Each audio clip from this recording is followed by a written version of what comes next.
لله الذي أنزل على عبده الكتاب ولم يجعل له عوجا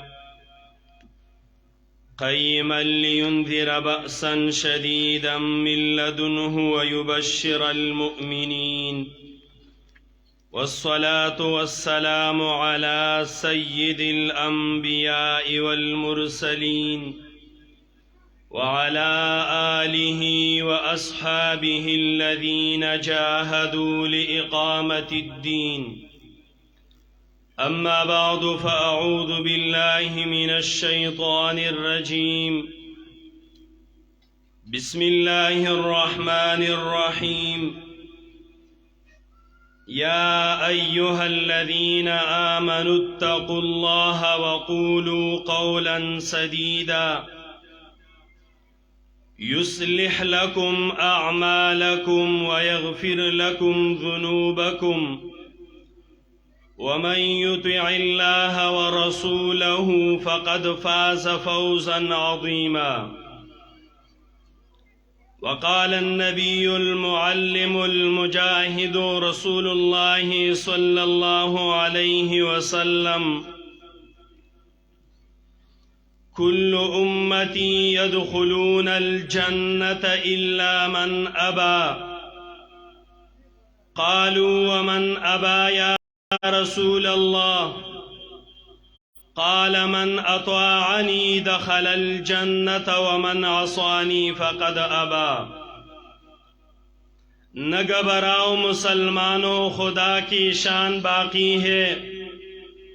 نگبراؤ مسلمانوں، خدا کی شان باقی ہے. محمد پہ جو اترا تھا وہی قرآن باقی ہے. انتہائی قابل قدر علماء کرام او د دې علاقې د ضلع ټک چبر شریف غیرتمندو جرتمندو پښتنو مسلمانانو، دا اللہ عز و جل پما او پتا سو باندې خصوصی و فضل او کرم دے چې اللہ تبارک و تعالی منگ پا تمام مخلوقاتو کی انسانان پیدا کری او بید دین الوی فضل کرم احسان او اللہ نعمت اغا پما او پتا سو دادے چې اللہ تبارک و تعالی منگ تدا عظیم دین اسلام نصیب کرے دے. نو چې اللہ تبارک و تعالی پا منگ باندی دومره خصوصی فضل او کرم کرے دے، نو رازی مسلمانانو چې منگ دا اللہ تبارک و تعالی عبادت پا صحیح معنو کو، دا اللہ عز و جل بندگی پا صحیح معنو کو، اور سراد جناب رسول اللہ صلی اللہ علیہ وسلم پا طریقو باندے روان شو، داغی پا قدم بانی قدم کیدو، دا نبی علیہ الصلوۃ والسلام راوڑلے شوے شریعت پاغی باندے عملو کو پاغی باندے روان شو. ما چکم آیاتنا مبارکہ دا سورہ احزاب ستاسو پا حضور کی پیش کرل او بے ما دا جناب رسول اللہ صلی اللہ علیہ وسلم دا احادیثی مبارکہ و فرامین مقدسونا یو مختصر حدیث تلاوت کرو. اللہ عز و جل پا دربار کی دعا گویم چی زما دا خلینا دا دی آیاتونو او دا دی حدیث مبارک موافق خبر راو باسی او بے دی اللہ تبارک و تعالی اول ماتا او بے تمام مسلمانانو اوریدن کو تا پاغی باندی دا عمل کولو توفیق را نصیب دی. عزت مندو، ما چکم آیاتنا مبارکت تلاوت کرل بدی کی اللہ تبارک و تعالی فرمائی: او مسلمانانو، او زما بندگانو، او د ایمان والو، دری کارونو کئی، دری خبری امانی،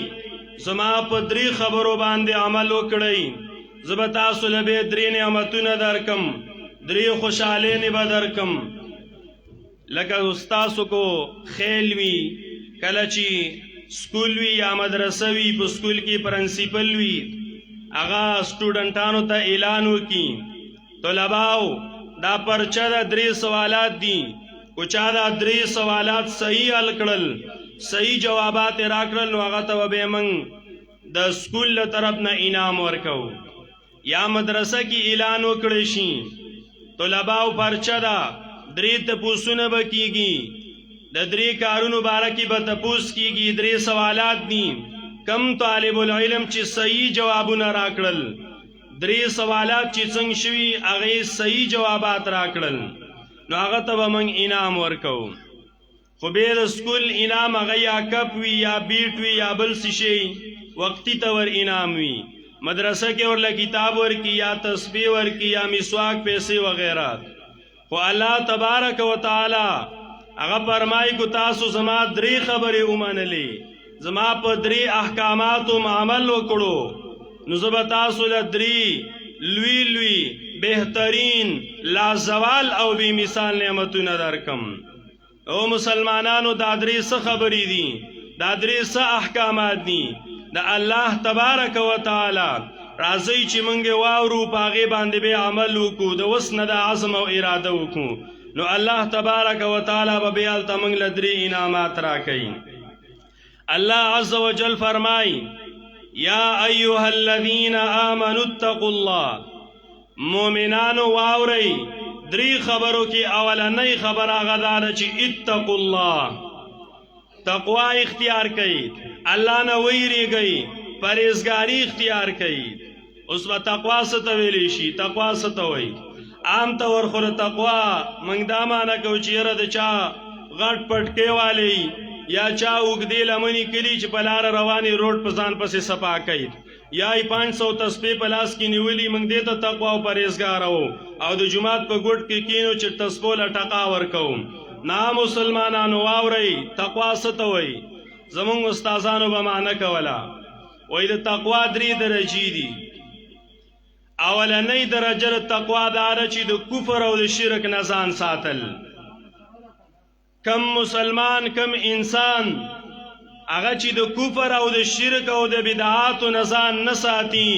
والله العظیم د الله کتاب لاس کې را سره دی دا سړی هیڅکله تقوادار نه دی دا سړی هیڅکله متقی نه دی دا سړی هیڅکله پرهیزګار نه دی چې کم مسلمان بنده هغه د کفر او د شرک او د بدعاتو نه ځان ساتي نو دا سړی متقی دی دا سړی پرهیزګار دی او دویمه درجه تقوا هغه دا ده چې په دین کې د شبهاتو نه ځان ساتل په دین کې د شکونو نه ځان ساتل یاره کو زه دا کار وکړم دا وکم د سی به وشي او کنه نفل وکم وبشي او کنه دا شکونه شبهات ځان نه په دین کې پیدا کړي نو کم سړی چې داسې کوي دا هیڅکله متقی نه دی دا هیڅکله پرهیزګار نه دی او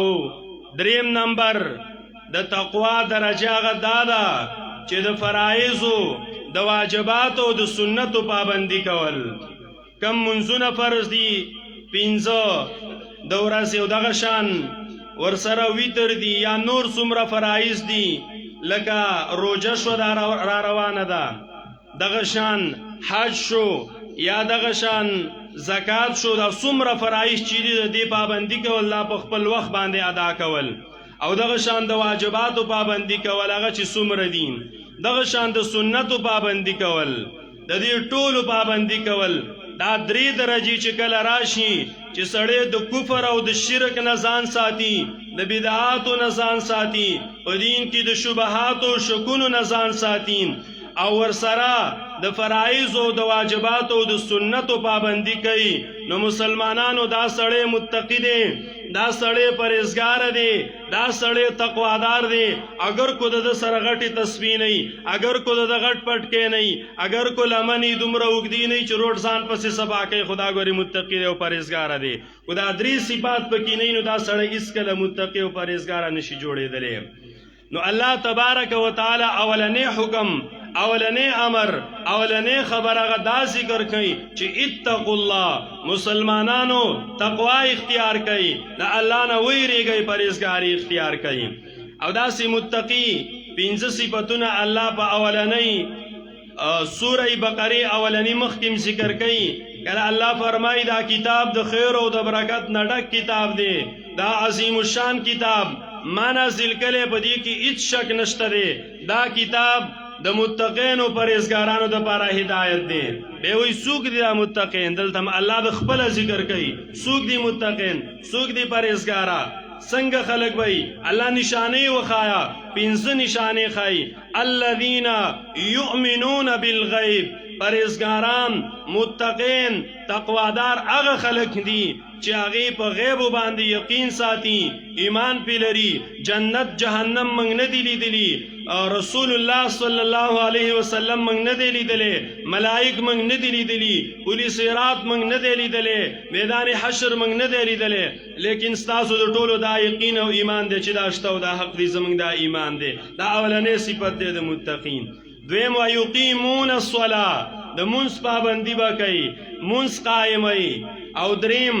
ومما رزقناهم ينفقون، الله وی ما چې دیلا سمال دولت ورکړي نو هغه د الله په لار کې لګي، مدارس باندې لګي، جماعتونو باندې لګي، یتیمانانو غریبانانو له ورکي. او سلورم يؤمنون بما انزل اليك وما انزل من قبلك، په قرآن او په احادیثو ورسره څومره مخکې کتابونه تیر شوي دي